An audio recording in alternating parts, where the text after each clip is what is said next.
আসসালামু আলাইকুম। আশা করি সবাই ভালো আছেন। তো আজকে আমরা যে ভিডিওটা নিয়ে আলোচনা করব সেটা হচ্ছে রাশিয়াতে তারা কিছু জব ভ্যাকেন্সি পোস্ট করেছে ফর আনস্কিলড ওয়ার্কারদের জন্য এবং সেটা ইন্টারন্যাশনালি হায়ারিং হবে।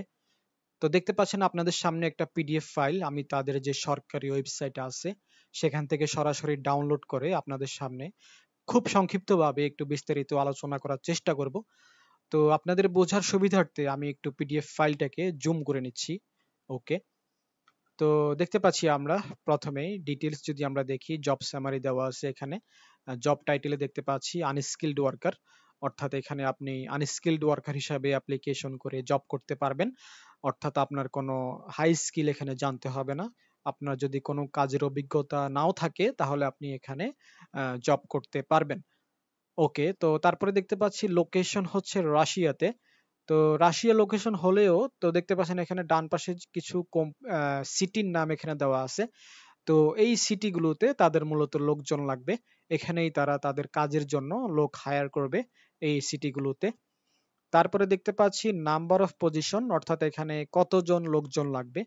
তো দেখতে পাচ্ছি এখানে ৭,৪২০ জন এখানে প্রয়োজন। তারপরে দেখতে পাচ্ছি মেজর এমপ্লয়ার্স, অর্থাৎ এখানে কোন কোন কোম্পানিতে তাদের লোকজন লাগবে। তো দেখতে পাচ্ছেন এখানে কতগুলো কোম্পানির নাম এখানে দেওয়া আছে। তো এই কোম্পানিগুলোতে মূলত তাদের বিভিন্ন কাজের জন্য বিভিন্ন সেক্টরে বিভিন্ন ক্যাটাগরিতে তাদের লোকজন লাগবে।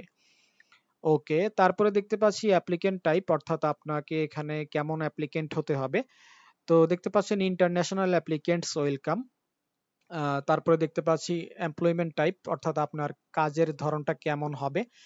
তো সেটা আপনার ফুল টাইমে হতে পারে অথবা কন্ট্রাক্টে হতে পারে অথবা সিজনালও হতে পারে। তারপর হচ্ছে ভিসা সাপোর্টের যে বিষয়, সেটা ভিসা সাপোর্ট আপনাকে কে দিবে। তো তারা এখানে বলে দিয়েছে, দেখেন মেনশন করে দিয়েছে employer sponsored Russian work visa, অর্থাৎ আপনাকে তারা কোম্পানি থেকে সমস্ত ভিসা সাপোর্ট আপনাকে তারা কোম্পানি থেকে দেওয়া হবে। ওকে, তারপরে দেখতে পাচ্ছি ল্যাঙ্গুয়েজ রিকোয়ারমেন্ট, অর্থাৎ আপনার এখানে কি কি ধরনের ভাষাগত দক্ষতা লাগবে, কোন কোন ভাষা আপনি জানলে এখানে আপনি জব করতে পারবেন।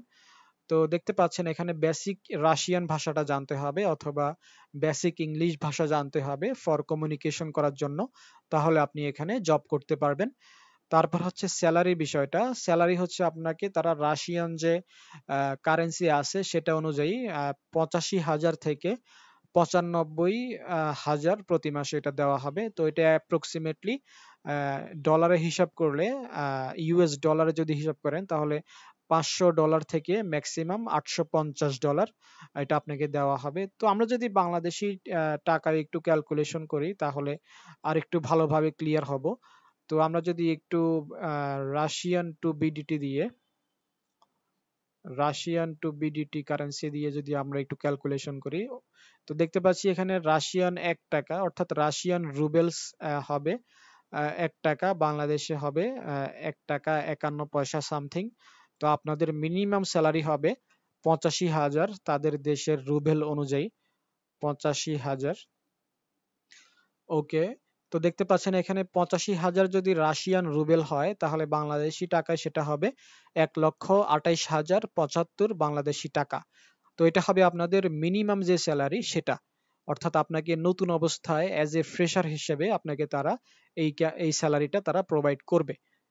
তারপর হচ্ছে আপনার ম্যাক্সিমাম স্যালারি হবে ৯৫,০০০। ৯৫,০০০ সেটাও যদি আমরা একটু ক্যালকুলেশন করি, এটা হবে আপনার ম্যাক্সিমাম স্যালারি। তো দেখতে পাচ্ছেন ১,৪৩,১৪৩ বাংলাদেশি টাকা, এটা হবে আপনার ম্যাক্সিমাম স্যালারি। তো এটা আপনাকে তারা নতুন অবস্থায় দিবে না, অর্থাৎ প্রথম অবস্থায় আপনি এই স্যালারিটা পাবেন না। এটা আপনাকে তখনই দেওয়া হবে যখন আপনার কাজের পারফরমেন্স ভালো হবে, অর্থাৎ আপনার এক কথায় বলতে গেলে যখন আপনার প্রমোশন হবে অথবা কোম্পানিতে পদোন্নতি হবে, তখন তারা আপনাকে ইন ফিউচারে আপনাকে তারা এই স্যালারিটা প্রোভাইড করবে। তো আশা করি আপনারা স্যালারি বিষয়টা বুঝতে পেরেছেন, মিনিমাম স্যালারি এবং ম্যাক্সিমাম স্যালারির মধ্যে যে পার্থক্য সেটা। ওকে, তো এখন আমরা দেখব জব রেসপন্সিবিলিটিস, অর্থাৎ এখানে কোন কোম্পানিতে কোন কাজের জন্য এখানে লোকজন লাগবে। তো দেখতে পাচ্ছেন এখানে প্রথমেই ১ নম্বরে দেখতে পাচ্ছি আমরা ওয়্যার হাউসে জব আছে, এখানে ওয়্যার হাউস ওয়ার্ক, প্যাকেজিং এর জব আছে, লেবেলিং এর জব আছে, সর্টিং এর জব আছে। ডান পাশে যে কোম্পানিগুলো দেখতে পাচ্ছেন এই কোম্পানিগুলোর আন্ডারে। ওকে, 2 নম্বরে দেখতে পাচ্ছি retail shelf stocking, store cleaning and loading unloading এর যে জবগুলো আছে সেগুলো আপনি ডান পাশে যে কোম্পানিগুলো আছে এই কোম্পানিগুলোতে আপনি করতে পারবেন। 3 নম্বরে দেখতে পাচ্ছি আমরা হোস্টেল ক্লিনিং, কিচেন অ্যাসিস্ট্যান্ট, এই এই সেক্টরগুলোতে আপনারা জব করতে পারবেন ডান পাশে যে কোম্পানিগুলো আছে এই কোম্পানিগুলোর আন্ডারে। তারপর হচ্ছে এখানে এগ্রিকালচারাল জব আছে, agricultural work, seasonal picking, packing, green house, এই কাজগুলো করতে পারবেন। 5 নম্বরে দেখতে পাচ্ছি basic construction labour, site maintenance, অর্থাৎ আপনি এখানে কনস্ট্রাকশন লেবার হিসাবেও জব করতে পারবেন। 6 নম্বরে দেখতে পাচ্ছি ডিশ ওয়াশিং সেক্টরেও এখানে জব অ্যাভেলেবল আছে, ফ্রুট প্রিপের জব আছে, তারপরে ক্যাফেটেরিয়া সাপোর্টে জব আছে।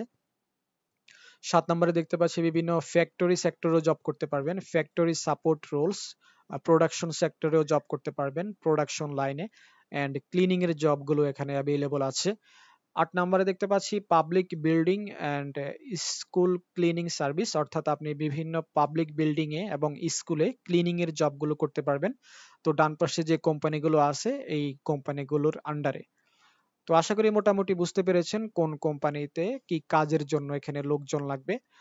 তারপর হচ্ছে এখন আমরা দেখব ক্যান্ডিডেট রিকোয়ারমেন্টস, অর্থাৎ আপনারা এখানে কি কি শর্ত বা তাদের ক্রাইটেরিয়া গুলো থাকলে আপনি এখানে জব করতে পারবেন। প্রথমে আপনার বয়স হতে হবে মিনিমাম 21 বছর এবং সর্বোচ্চ আপনার ম্যাক্সিমাম 50 বছর হলে আপনি এখানে জব করতে পারবেন।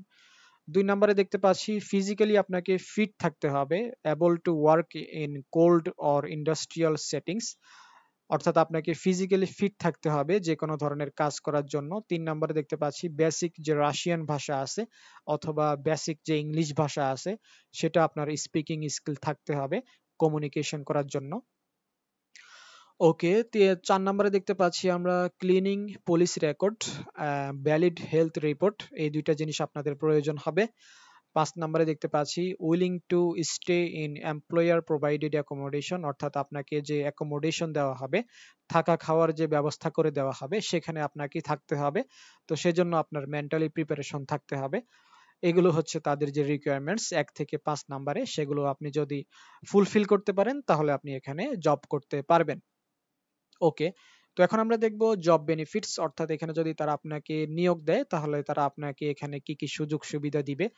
তো প্রথমে হচ্ছে স্যালারি বিষয়টা, তারা আপনাকে মিনিমাম রাশিয়ান রুবেল 85,000 থেকে ম্যাক্সিমাম 95,000 রুবেল প্রতি মাসে দিবে। 2 নম্বরে দেখতে পাচ্ছি employer supported Russian work visa, renewable annually, অর্থাৎ তারা আপনাকে ভিসা সাপোর্ট আপনাকে তারা কোম্পানি থেকে দিবে। 3 নম্বরে দেখতে পাচ্ছি free or সাবসাইডস housing near workplace, অর্থাৎ আপনার যে থাকা খাওয়ার যে বিষয়টা সেটা আপনাকে তারা কোম্পানি থেকে ব্যবস্থা করে দিবে, সেটা আপনার যে ওয়ার্ক প্লেস আছে সে এটার আশেপাশেই হবে। তারপরে দেখতে পাচ্ছি ন্যাশনাল হেলথ ইন্স্যুরেন্স কভারেজ। 5 নম্বরে দেখতে পাচ্ছি public holidays, legal contract and job security. তো এই যে 4 নম্বর এবং 5 নম্বরে যে সুযোগ সুবিধাগুলো দেখতে পাচ্ছেন এগুলো যে তাদের যে গভর্নমেন্ট আছে রাশিয়ান গভর্নমেন্ট অনুযায়ী তাদের যে লেবার ল আছে, তো সেই লেবার ল অনুযায়ী আপনারা এই সুযোগ সুবিধাগুলো এই কোম্পানিগুলো থেকে আপনারা জব বেনিফিটস হিসেবে পাবেন। তো আশা করি মোটামুটি বুঝতে পেরেছেন। তারপরেও যদি আপনাদের আরো কিছু জানার থাকে অথবা আপনাদের যদি কোনো হেল্প প্রয়োজন মনে করেন তাহলে আপনারা আমার সাথে কন্ট্যাক্ট করতে পারেন। তো আমার সাথে কন্ট্যাক্ট করার মাধ্যম হচ্ছে দেখতে পাচ্ছেন হোয়াটসঅ্যাপ নাম্বার দেওয়া আছে স্ক্রিনে এবং আমার ইমো নাম্বার স্ক্রিনে দেওয়া আছে। তো আপনারা চাইলে আমার সাথে যে কোনো একটাই আমার সাথে কন্ট্যাক্ট করতে পারেন, আমি আপনাদেরকে সর্বোচ্চ হেল্প করার চেষ্টা করব। তো ভিডিওটা আজকে এ পর্যন্তই, সবাই ভালো থাকেন, সুস্থ থাকেন, আল্লাহ হাফিজ।